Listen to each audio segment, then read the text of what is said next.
Welcome to another episode of You're Gonna Be Okay. I'm your host, Tone D Mac. As always, I got a special guest in the building. Give it up for my boy, Kels. Hey, What it do? you already know, man. How you feeling? How you I'm feeling? feeling good, man. It's your boy Kels. That's K-E, 2 L's and a Z. Like R. Kelly, but without the P. This man already started spitting rhymes. That's who I be, man. Jokenword. Because I make jokes with spoken word. Barksdale. But I don't got no wires on me. My boy is a poet / comedian. Mm-hmm. We met. When did we meet? We met a while back. It was in Oceanside. Was it Oceanside? Yeah, it was Oceanside. Oside Sports Bar. We met at Oside Sports Bar. Mm-hmm. We did a show, and he told me about his show, Jokenword. Mm-hmm. And it's comedy mixed with a little bit of poetry, and that's just dope, bro. That's just dope as fuck. A lot of people can't mix poetry with comedy. Mm-hmm. Explain that process, because comedy and poetry, you make it seem so like seamless. You make it seem like it's supposed to go together.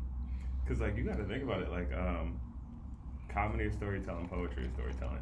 We're both looking for punchlines, but we're looking for punchlines to do different things. Right.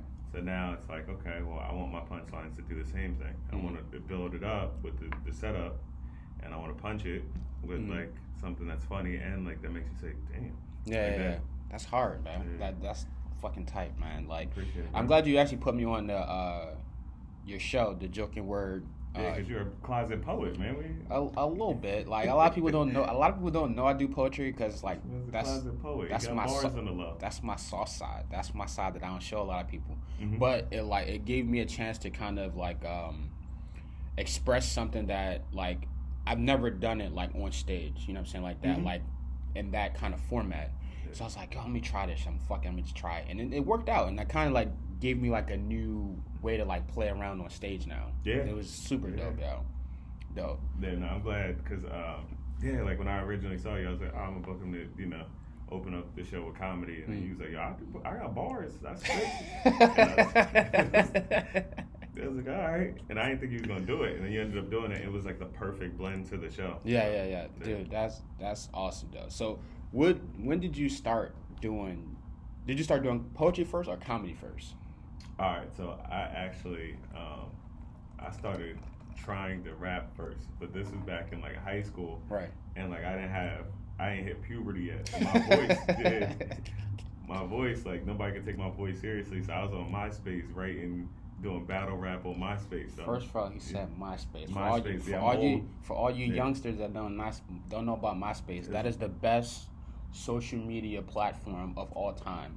You heard it here. We get into it. Yeah, you heard it here first. Best social media platform of all time. But continue. Yeah, bro. Because we used to have our top 8. We get to show our best friends. Yeah. The shorty we was talking to at the time. Oh, you put her to number 1. You feel me? My number 1 friend. You feel me? That's how you knew. That's a shorty right there. Oh yeah, that's a shorty. She's number 1 on the top 8.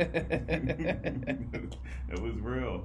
You change your background music, but I was going to forums and spitting bars. So I was from the suburbs too, and I didn't hit puberty, so I couldn't talk about shooting people. It wasn't gonna work. So I was typing it out. I was giving caps on lock. So all caps. Yeah. So I did that. Then I got to college, and I was like, nah, I'm kind of done with that. And funny thing is, I didn't know I was funny until I got to college. Word. Yeah. So my boys wanted to make a skit. They wanted to do Day 26, making the band. And I was like, yeah, that's the wackest idea ever, right? Can't say what I said back then, because it's different climate. Yeah. Yeah. You might get canceled, you know what I'm saying?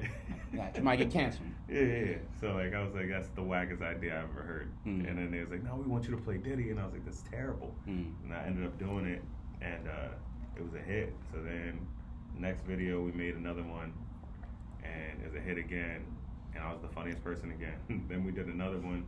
It was called the dunk contest, and black people, when somebody walks under an overpass, whatever, you dunk on them. Yeah. So we had a competition who could have the best dunks on people like that, and then I had the funniest dunk and I had the funniest interview. Yeah. So it was just I'm actually might be funny. All right, let's just try this out. So then eventually I got into stand up, and now I'm gonna tell you how I got into poetry. So we did a show, me, my mentor at the time, who was a poet.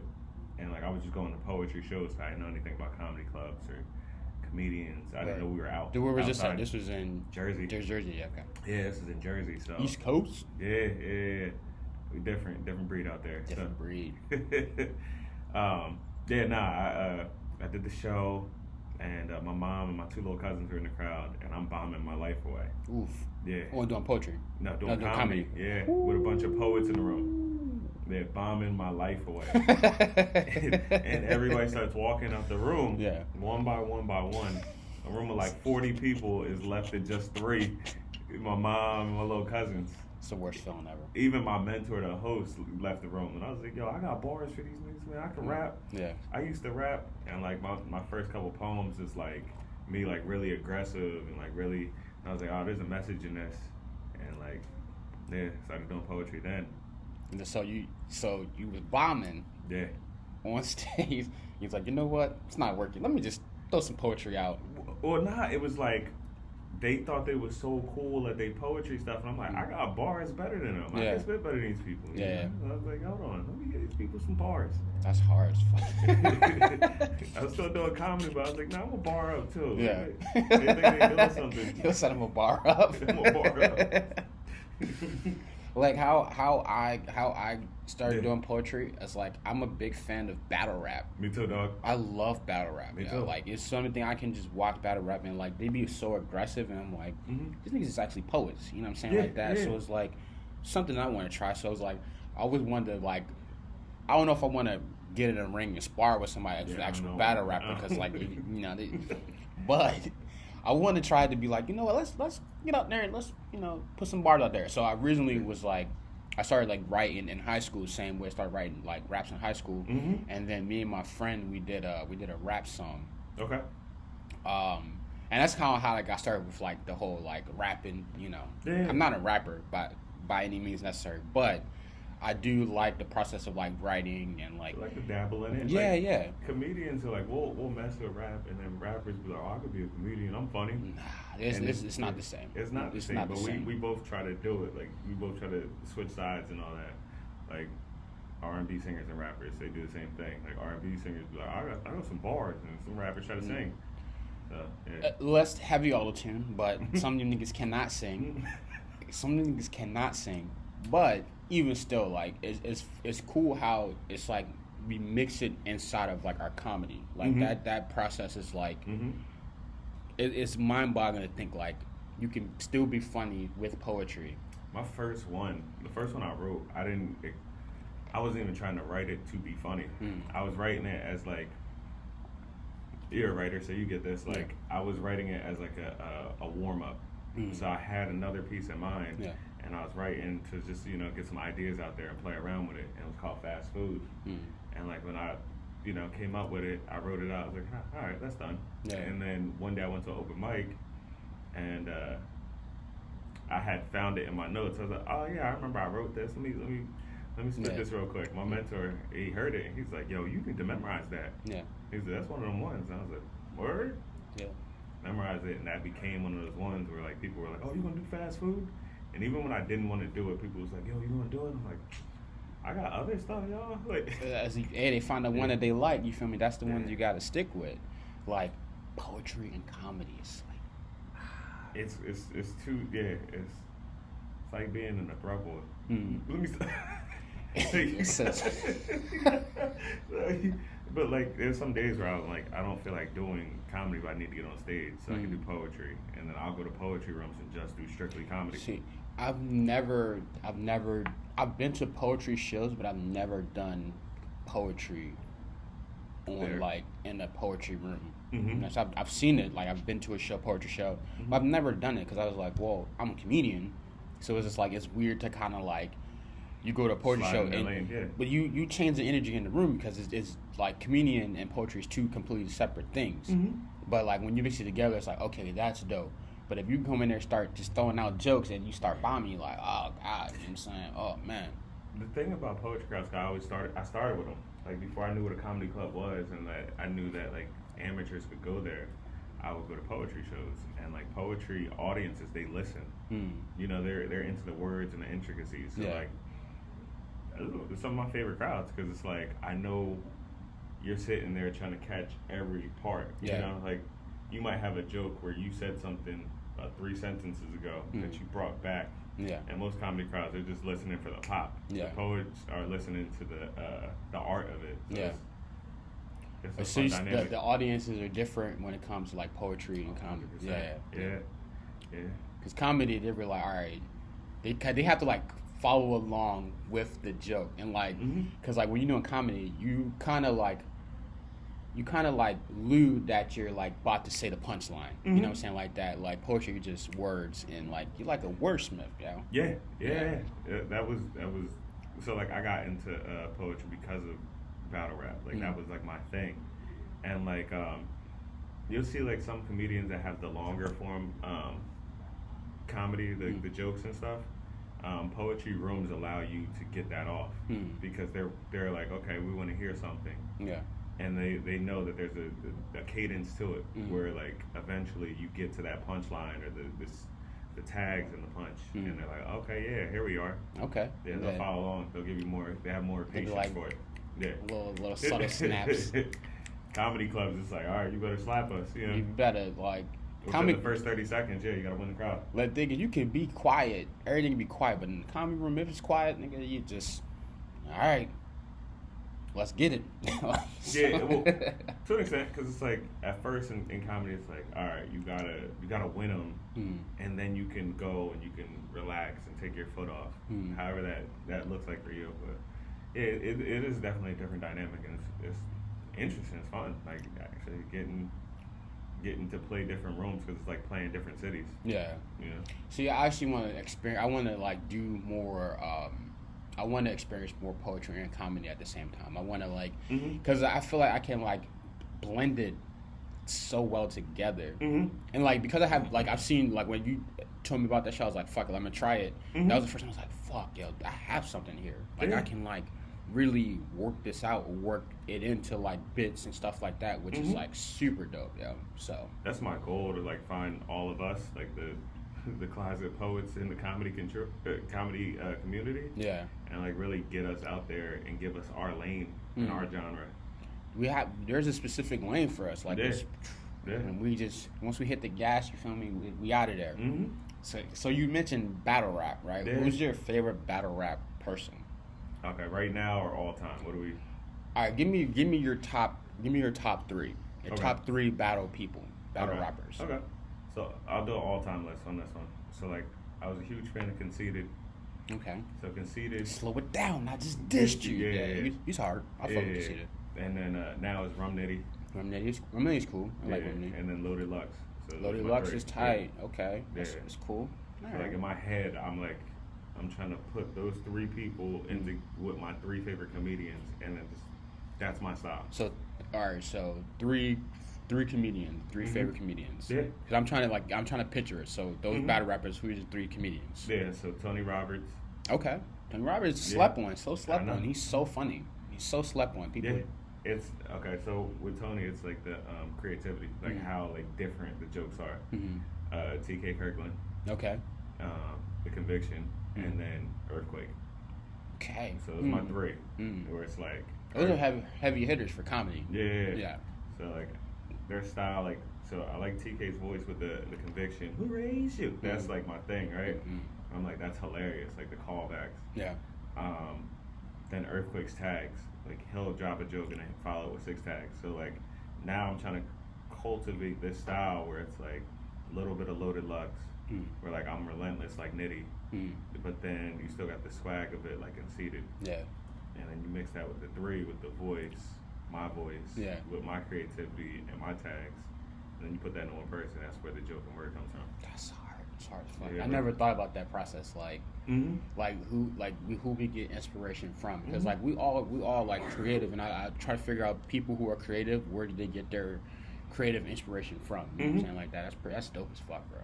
Yeah, so it's like I look at certain people for like what they do well, and I'm like, I like that, so let me hone that within myself, like the individuality of myself. So like, if I'm talking like football, and I'm like, all right, so Tony would drive something completely left field with this, like he'd talk about like palm trees on the football field, like it's like, whoa, where'd you come from with that? Where you going? You know? Yeah.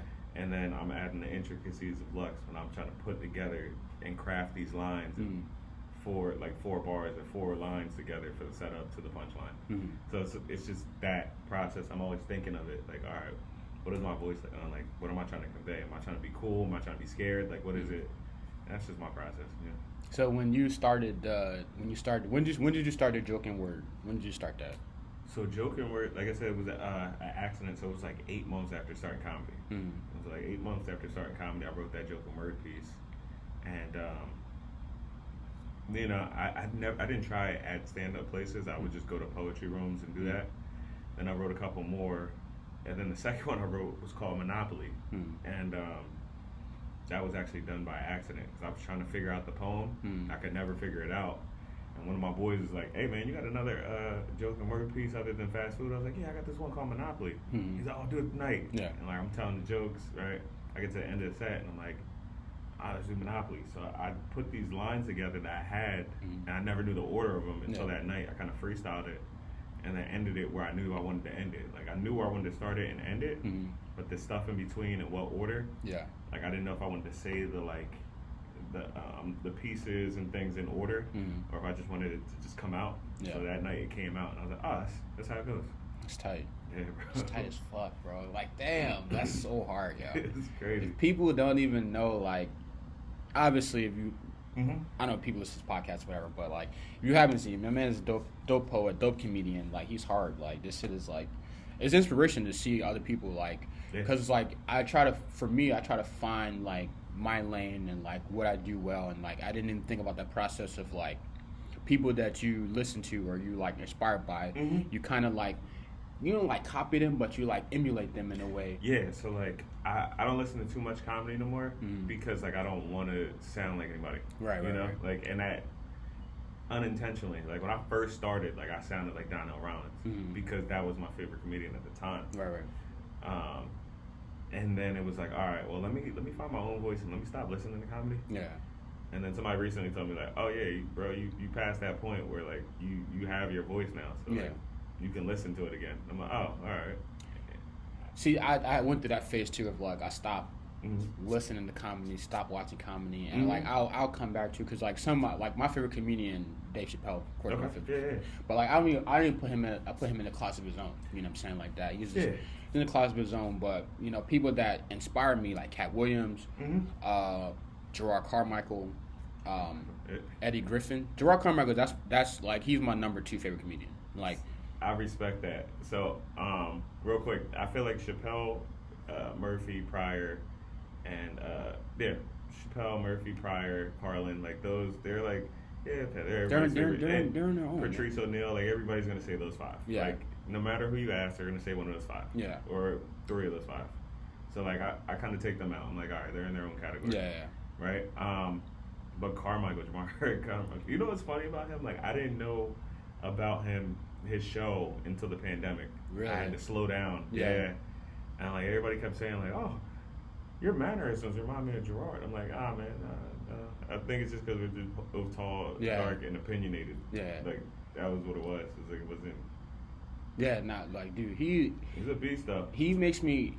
I like his process when it comes to stand up. Like the way, like I've learned from him, like slowing down the jokes and like stage presence and like leaving room for like the audience to like let the jokes sit with them before you go into your next bit. Because like he'll even comment on certain things. He's like, I left the room alone and y'all didn't even do an applause break, and it was just like, son, nobody does that, yo. Like nobody does certain things that he does. I'm like, yeah, you'll see little nuances. Like one person that taught me stage presence was out in LA. Just watching him, I watched him twice, and I was like, oh, that's crazy. R.I.P. though, Teddy Ray. Yeah, Teddy like, Ray. I saw him in person, right? Like one time he's like headlining, he tells a joke, and then he kind of stops, looks down at his feet, picks up a business card, and everybody laughs. Like he didn't say anything, he just picked up the business card, and I was like, that's crowd control, and stage presence. Damn. And it really changed my outlook. Like I remember before, like I used to be afraid to sit on stage and sit on the stool. Yeah.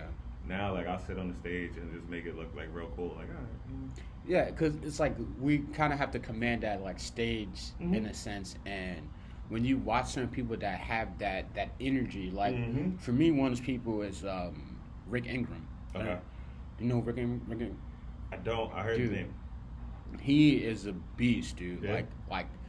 I watched him at the Comedy Store. Okay. So I'm working, right? And mind you, like I've seen some of his comedy or whatever. Like, you know, I'll see somebody for the first time, I'll watch a little bit of their set, kind of get a feel for them. Because you can watch 20 minutes of a comic and be like, okay, this is kind of their style. This is kind of who they are.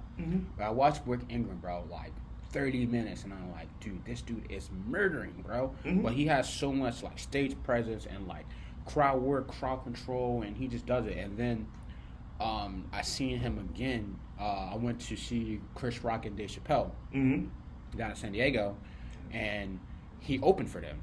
Yeah. And I was just like, okay, this dude, he fucking made it. He does this. Yeah. He's doing crowd work in a stadium, bro. Yeah. That's insane to me. Yeah.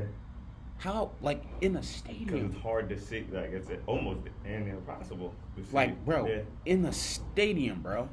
That's insane behavior, bro. Like, that's how you know you mastered comedy, bro. Yeah, because, like, I remember first I went to 1,000 people, right? I realized, like, the energy is different. Yeah. Because you can feel them looking at you. Like, and that was kind of like, whoa, okay. Then I did 10,000 people and was like, all right, like, this is like, when I felt the laugh, like, you feel the force. Feel the roar. Like, yeah, like, you really feel the force of it. And it's like, oh, okay. So, like, yeah, doing crowd work in a stadium, like, a lot of people don't realize, like, that's otherworldly. Bro, I was mind boggled, bro, about like how are you doing this? Like, cause like I'm obviously I didn't have good seats, cause you know I'm in the back watching, and I'm just like watching him. I was like, oh man, I seen him at the Comedy Store. You know, Comedy Store is like 200 people, 300 people maybe. Yeah. So like it's cool to do crowd work there, but you're doing 20,000 people, bro. Yeah. And I'm just like.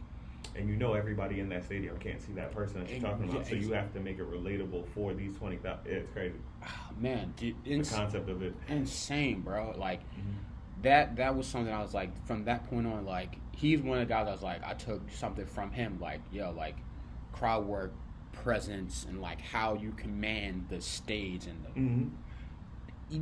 you're doing it in an arena, bro. Yeah. It's not like, It's not a closed off like box where everything is focused right here. Yeah, no, I know. It's like you got to be bigger than yourself in that. Dude, like I was like, I want to get there. I want to get to that point where I can like do that because like I think the most I've done was like maybe 500 people, maybe. That's crazy. Yeah. Yeah, but it's still like for me like. I'm like, all right, bet. But, like, talking about that roar of laughter when you get that, like, it's like a wave that you just, when it hits you, you like, whoa, what the fuck? Yeah, it's physical. Yeah. What the fuck just happened? Like, what happened, bro? Yeah. Like, and then, it's funny because, like, little stuff will hit. And it's like, oh, okay. Yeah. Like, this is what. Because you don't know what actually is going to hit when you're like on stage. Like you want this particular joke to hit, but it might be something that you do with your face or your movement or action. Because I do things on accident where I'd be like, I didn't even know I was doing that, but people would like enjoyed it. And I was like, all right, cool. Like I guess I'm gonna continue doing that. Like one thing is I like doing is like I like bringing a glass of wine with me on stage. Okay. And somebody was like, yo, that's hard. I'm like, what? He's like, yo, it's just like every time you were telling the joke, you was like, you had the wine glass in hand, you were swirling it. And I was like, I'm doing all this by accident, fam. Like, I'm not even doing this on purpose. It's just me being me. Yeah. I was just like, that's what it is. Like, I was telling somebody like, we like Kanye because he's him, right? Like, whenever he goes on these tangents where like he's just like domesticated, we're like, what's wrong with him? Yeah. But when he's like doing this stuff where he's like jumping on tables and chairs and telling Taylor Swift. George Bush doesn't care about black people. Yeah. Yes. Like Taylor Swift, I'm gonna let you finish. Like that's the Kanye we like. We like him because he's him. Yeah. That's the same thing with entertainers. Like I remember when my friends were like, "Man, that's him on stage." Like that's the same dude we hang out with. Yeah. Right. And when they said that was like the biggest compliment because it's like, oh, I'm not trying to act like something else. Right. Like I'm not a character. I'm really showing my life, and if my people closest to me feel like That's who he is. Yeah, then like the audience can feel the authenticity and the genuineness. So. Right, you aspire to be authentic because most people like. I hate when I like meet people, and they don't be themselves on stage, and I was like, yo, that's not even you, fam. Like it's just like you being somebody that you're not, and it's so weird to like me know you personally, and like even they'll tell stories and I'm like, fam. It might have been funny, but like that didn't happen. You know what I'm saying? Like that. It's like it's always that those sort of things where you don't know if something's true on stage, but if you know the person, you're like that didn't happen. But you made it seem like it happened to the audience, you know, which is cool. Skill in itself. But that's when it's fuck, dude. Have you ever had anybody like try to steal your like your bits or anything like that? Yeah. The funny thing is that was why I went to Jokenword like completely because I was like, you want to steal this? Steal memorize the poem, fam. Like memorize the whole poem. I had somebody try to steal a line out of a poem. In fast food, like I got a line where it's like, maybe I would respect it if you kept your legs closed like Chick-fil-A on Sundays. And I heard a comedian try to say that, and I was like, it's my shit. Like literally, I'm like, you tried to say it with the, bro, like. What are you doing? Shit. Yeah, you said it with me in the room. Like, you steal so much, you don't even know who you're stealing from. And that's one thing. Like, I can't respect you as a comedian if you out here stealing bits. You out here stealing, like, and you know it's stolen. It's not like you came up with this on your own. It's like I heard this and I'm gonna try to flip it and make it something else. Like with the whole Cat Williams thing, when he talked about Cedric the Entertainer stealing. He stole his joke and he turned his car into a spaceship. And like I watched both clips, and I was like, there is subtle like resemblance to it. So, because the idea is like we draw inspiration from something, but like when can you tell something is stolen? So like like the best way, right, to like keep your jokes from getting stolen, or because like you know what I do a lot, like when I first see a comedian and I've heard the joke before, I'll finish it while they're on stage. So like they'll be telling somebody else's joke, it'd be like the insurgents, right? If they started stealing Cat Williams jokes, I'd be like, the insurgents, daddy, the cereals on it. Like I'll say it in the crowd with them, just to be like, you're not. I see you. I know what you're doing. You That's know? weird, yo. But the best way, like somebody told me, he said you gotta personalize it to the point where it's like this is only tone. This is only Kels. He said because like when he told me this was when Trump was in office. He's like, all right, try to make a Trump joke. What are you gonna say? He said, let me guess, hairpiece, racism. You can talk about the hand. Like if you really getting creative, you're gonna talk about his hand. You're gonna talk about the money. You're gonna talk about his bankruptcy. He's like, these are all things that are special to Trump. He said, now we get 60 comedians in the room. Talk about the same thing. They're gonna talk about the same thing. Right. He said, so now you got to put yourself in every situation, or you got to put a character into every situation. So like now it's like, okay, where do you like to go? Oh, I like to go to Fire Wings. Now I met Donald Trump at Fire Wings. What do you like to say? Oh, I like to say I don't want no problems. So like you told Donald Trump, you know. So it's like that is how like it starts to become you. You know? Like I want nobody steal my bit, but I've done it in COVID. But I used to always say, like I had a Trump bit where I'll be like, look, back in the day, like, we ain't like a president. We just got rid of him. You feel me? Like JFK, Abraham Lincoln, but obviously Trump is still out here hanging out. You know what I'm saying? It was like pretty much I was leading to like we should assassinate him. Yeah, we should have killed him. Yeah, but like, can nobody steal that because it's like that's like I mean you might have had the thought. Yeah, you might have a thought like it, but like you can't steal the bit. You know what I'm saying? Like because if you tell the bit like that, it's like you know you stole it from me. And I was like I see people all the time like. Even I had I posted a joke on YouTube, and somebody said that I stole Dave Chappelle's bit, but this is the true actual thing that happened to me. So I go outside, like this is a true story. I go outside, and I walk outside with my homegirl, and there's a helicopter over top of me, and it was like we're looking for a black guy between 5'7" and 6'4". I remember that Chappelle. Yeah, and it was just like, but that's a true story that happened to me. And I was like, I'm gonna go back in the house. But it was like, it's very similar to the joke. But it's like, I didn't steal that and be like, I just, like, that happened to me that day. And I just did it that day. That's called, what's it called? like-mindedness. What's that? I forget the term, right? Where like people, like somebody, a comedian in Jacksonville, Florida, could have the same joke that I have, right? But the thing is to make it as tightly knitted to yourself that like it's like, oh nah. Yeah, you had a couple things. Like me and my boy, we this is what happened with Jokenword. So like me and my boy, we had like a little falling out for a little bit. We cool now, right? I have a joke about my wife having a dream that I cheated on her, right? And we were riding in the car back from DC to Jersey, and he's like, "Oh, I got a joke like that, right?" And he's like, "But my joke is like this." So we both like knew like it's a different ending to the joke, right? Right. Got the same premise but different ending, right? Like mine was, I was like, "Oh nah, baby," like. I was looking out for us because the girl in the dream had all this money and moved her in the house. And then for him, he was like, "Oh, nah, roll over. Let me sleep in your spot. That dream sound good, right?" Yeah.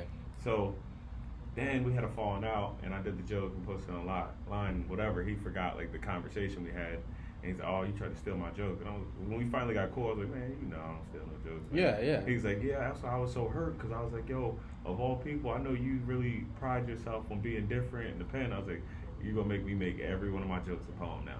Yeah. Like, and it's so weird because like we might have this similar experience, like somebody that we in the San Diego community for comedy try to say that I stole their bit, and I was just like, our bit is so, it's not even very similar because it's the same thing. We just had a joke about we were both from the East Coast. We moved to San Diego.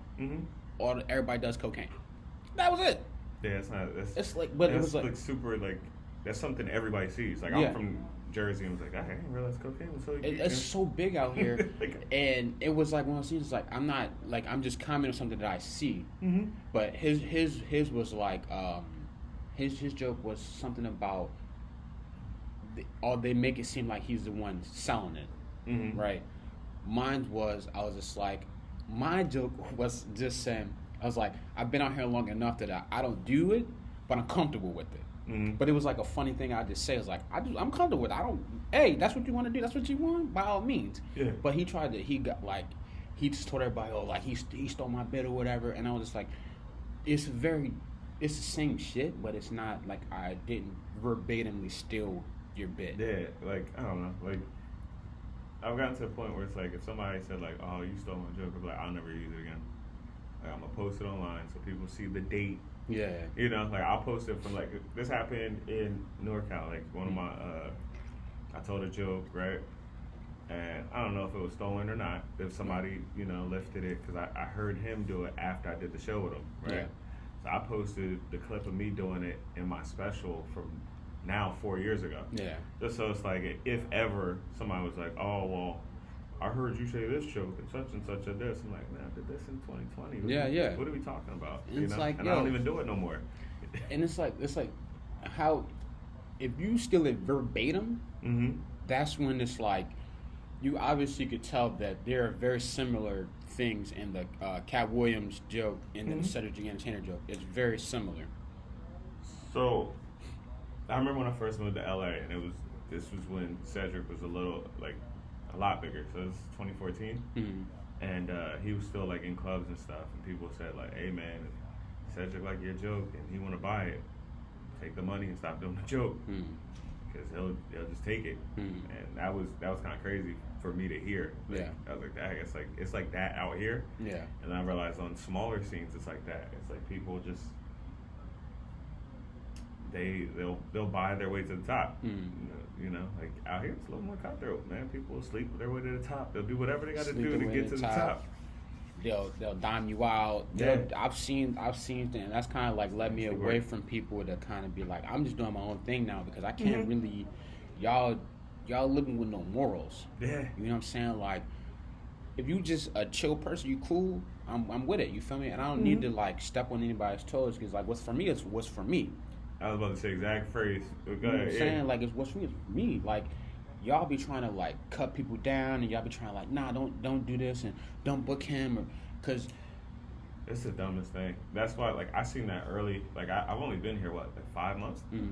And like I was just like, oh, I might as well just book myself. Yeah. Because out here it is a little different. It's a little clicky, so it's like okay, all right. A little clicky. And that's why I started. That's why I started Oside. So that's why I started the show, because I was like, look, it's not that it's hard to get booked, but I just see the people that are booking. They only book their friends. And they book their friends, and they book people who are not funny. They book the same people, and it's just like I was telling another comedian, one of my homies out here. I was like, all right, bro, like there's the same 12 people on every flyer out here. It's kind of crazy, you know. So I was like, all right, well, let me get my people. Let me just. And it's harder for us to really like get into it, because like once, and it's like they only allow if you're like the token. That's what I say, the token person. That's who they want. You gotta come off non-threatening. Yeah. I see the comedians that are doing in clubs and doing things out here. They come off as like friendly, non-threatening, like fun-loving people, which is dope, man. I mean, I'm that to an extent, so it's like, all right, I get it. I'm just not with the fuckery though. You know what I'm saying, like that. Yeah, and that's you're not gonna play with me. You're not gonna play with me. Like, and when I got to that point, I just noticed I wasn't getting booked as much, because I'm like, I'm not gonna play your game. You feel me? Yeah, you're gonna stand up for yourself. And that's what they want. They want people that they could just run over and like. And it's weird that it's so, the scene's weird as fuck, bro. It's so weird to me, and I'll be like, I see it. So, during I want to say 2021. Well, no, I said 2022. I started Oside, and that was like my space to be like, you know what, I'm just gonna start something myself, and I started producing shows, because it's like you guys had that crowd work show, right? Crowd you work running show. it that whole time, like for like the year and a half or whatever. Running it the whole time, like, and it was just one scene. It was like, because it transitioned though, because it was like crowd work show.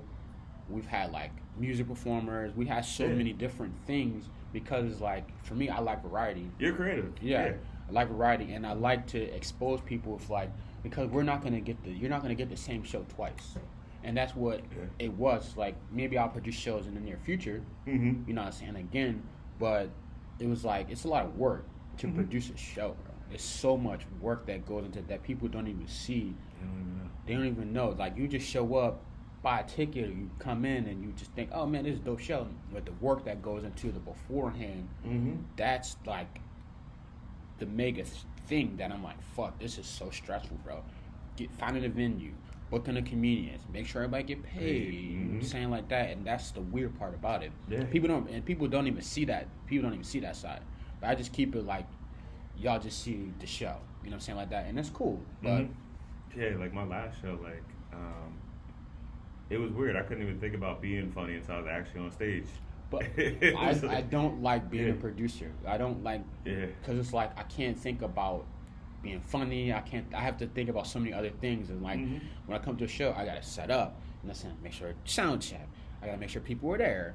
I gotta make sure so many different things before I even get on stage. Like, I can't even think about my jokes. You know what I'm saying? I can't even like. Because for me, producing me and comedy me are two separate things. Yeah. And it's like hard to get myself in that mode where I'm like producer. I'm in producer mode. Like I don't even want to think about comedy. I'm like, I'm just producing right now. When I'm a comedy, I just want to come in, be free, do comedy, and fucking leave. You know what I'm saying, like that. And it's like so stressful, y'all. Yeah, it so is stressful. I realize it's like a necessary evil for me right now. Cause it's like, all right, well, let me produce until I like know people out here. You know, 'cause I don't know, like, civilians. Like, I'm learning comedians, you know? I wouldn't say I know comedians, but I'm kind of seeing who's who and who's, like, tight and who's got this.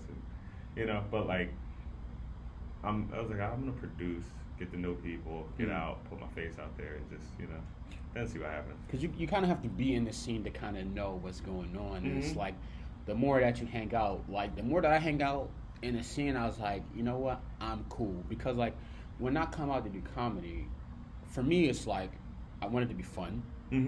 I want to come to an open mic to laugh. I'm like, nigga, it's horrible. Like I want to fucking. It's brutal, man. Like some of these mics are like, all right, you know what? Let me just not listen. Let me just hang out. Let me just go in the back. Let me just go outside because I'd be like, it's what's up with y'all, bro? It's just like, because like I'll go to other scenes and I'm like, okay, they're not doing that. What's wrong with y'all? It's, you know what it is, like California's so political now. So like people are seeing these Netflix specials, and before they know how to tell a joke, they're trying to tell stories or tell their political stance or talk about their mental health, but they don't have like the joke form yet. Yeah. So it's like we get a lot of that, and people don't, they're just expressing themselves instead of like making it entertaining. Yeah. My thing is, y'all don't need comedy, y'all need therapy. That's my. They're journaling on stage. Yeah, like y'all need therapy, fam. You don't need to be telling like there is no way where like I'm one of my friends, like, well, Demetrius, right? So he's like, he invited me to his show or whatever. Mm-hmm. So he's up there like bombing, like, but I'm like, damn. He's bombing, but he was like, for me, like, I know his sense of humor, so it's just like funny. I'm like, oh, that's pretty funny, like, because nobody was laughing. I'm the only one that's just like, oh, because like comedians, yeah, we understand the feeling. We don't like laugh unless it's like truly funny. We don't really laugh unless it's truly funny. But then like I was like, oh, that's pretty funny, and so he made a statement. He was like, damn, what the fuck do I gotta talk about? Me killing myself? And then the whole crowd erupt with laughter, and I was just like, that was so interesting to me. What it was he was being vulnerable. Yeah. So like they probably didn't have a connection with him at the time. So then when he got vulnerable, then they're like, okay, yeah, this isn't a rehearsed him. Yeah. So then they saw like he was more like, oh, okay, yeah, okay. So he was more like he was in the room with them. Yeah. That's one of the things I'll say, like when I crack a joke and then talk to the crowd. I'm like, I'm in the room with you. We're both watching this TV show together. You don't have to say you don't go in the room. I'm here. Yeah. Right. And it just puts people. It puts it in their mind like, oh, this guy is really like present. He knows what's going on. That's why I always like before I tell a joke, I'll kind of like point to somebody or I kind of like say something beforehand to lead me into the joke. If I'm about to do like a relationship bit, I'll be like, who's a relationship or anything to get me into to like establish something with the audience. Because like when you're like, I've also like watched comedy and I'm like, okay, so what is he doing that's working, and then what is somebody doing that's not working? Because like it's what you said is like that connection with the audience, because it's so important in comedy, because you need that for you to be over with the audience. Yeah. Like my biggest thing is when people go on stage and they just. So yesterday I was, fucking, like. It only works sometimes. But, now, like, I don't know, like you get to a point where you kind of like test stuff out. So I'll test what jokes I can do that with, and then what jokes like, okay, I need to like introduce myself to the crowd first, and then go into it. But I realized it's vulnerability. One of the things is vulnerability is an ability. So like one of my jokes, I had a joke where I talk about like my dad getting mad that I got piercings. And the comedy story, yeah. So I'll come on stage and be like, yeah, my dad thought I was gay for 3 months, and just open it like that. Yeah. Because people are like, wait, what? Oh, yeah. Like, oh, all right. Yeah. Let's find out what's up with this guy. Yeah. So like that's one of those jokes that'll work. Other ones may not, because I haven't broken that that vulnerability. It's interesting. Like you need that connection with the audience, and that's like you always learn something when I like talk to other comedians, because it's like you see their perspective versus like your perspective on like how they like go on stage, and like because some people like they'll build that connection right off the bat, but sometimes it takes a couple jokes to kind of get the ball rolling. Yeah, I'll call myself a momentum puncher. Like I have like. I like to get the ball rolling, and then it's like a snowball effect where it's like a ball coming down the hill. Some people like telling stories and like really slowing it down. Like I'll slow it down and get that ball rolling, and then once it stops, then I'll slow down again. So it's like, I don't know. That's just how I see it. But there's some people that have different styles. I get excited hearing comedians talk about their writing process. I'm like, okay, what do you do? Yeah. You know, like I don't want to know what you're writing about. Obviously, I just want to know like what gets you going. Like sometimes I listen to Cameron. That's one of my favorite things to do. I don't know what it is, man. Cameron, like I was listening to the Down and Out the other day, and I was in tears. Yeah. Just like some of the rhymes that he puts together, it just cracks me up. So like I get in a silly mood. Like, all right, I listen to Cam. Let's get it. Yeah. I don't. It's weird. Like mine's just like sporadic when it comes to like the process of like writing. Because like I need to do a better job of writing. Okay. But like when I'm writing poetry, bro, I could just flow. But when I'm writing comedy, it's completely different. Where I'm like, you're a perfectionist. It's like when I'm writing comedy, I don't, because like when I tell it on stage is different because it gives me a different like feel. But like I write like my premise, and I kind of like work the joke out on stage in a sense of like, so when I'm like, I'll work it out a few times. Stage writing. Yeah. I work it out a few times beforehand. And I'm like, okay, cool. And then I'll go back and then I'll write, this is what I'm going to say first, this is what I'm going to say second, this is what I'm going to say third to close it out. So I do something similar, right? Yeah. I'm a stage writer too.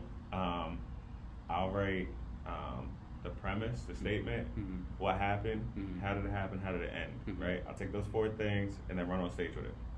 That's the first step. Because like if I have to speak something funny, like if me and you are having a conversation, I say something, it's like, gets a big laugh out of us. I'm like, okay, let me write that down. Yeah, it's pretty funny. Yeah. Comics are so weird. Hold on, let me jot that real quick. Let me see what's up with that. And then I'll put it into those 4 quadrants, like statement, and then how does it end, what happened, and how did it happen. Yeah. And like then I'll go play with it on stage. And that's how the jokes come. So like every joke I've done that I still do is like that. It's like, oh, I said it off stage and it's funny. So like, that's dope. Yeah, like that process is really dope. Cool. I think we got enough right here, right? Yeah. Fuck it. Well, shout out you. Shout out with anything you want to shout out beforehand before we get out of here. Yeah, I want to shout out. I don't know when this is coming out, but it's coming out before the show. Okay. Yeah, January 27th, Mic Drop Comedy Club. That's Claremont, Merrimack area. 10 p.m. on Saturday. So don't say, oh, I gotta work. No, you don't. You don't got a job. You don't gotta fucking work, bitch. No, you pulling up. I'm sorry for it. It's all good, dog. But. You pulling up. It's your podcast. You talk how you want. I know. I just be like, some people be like, oh, you cuss too much. I don't give a... All right. I don't give a... Yeah, but 10 p.m., Mic Drop Comedy Club, January 27th. Be there. Or continue with your life. Continue with your life. Come and get doing nothing. Joking words. Yes, facts. Because you need them. You need some laughing in life. You need some poetry in your life. You need... what else do people need? Need the vibe, man. Need the vibe. Chill out, yeah. Need to chill out. You're gonna be okay. Remember that. Yeah. That's all. And I've been the host as always, Tone D Mac. I'm doing some shows. Just follow me on Instagram. Follow Kel's on Instagram. Put your Instagram on here. Yeah, Jokenword, JOKE, word. I'll follow back. So I'm not famous yet. Peace. I'll follow back if you. It depends. It depends on who follows me. But that's been the podcast. Thank you for joining. Appreciate you. I noticed you at work right now, but let's do it. Let's get it.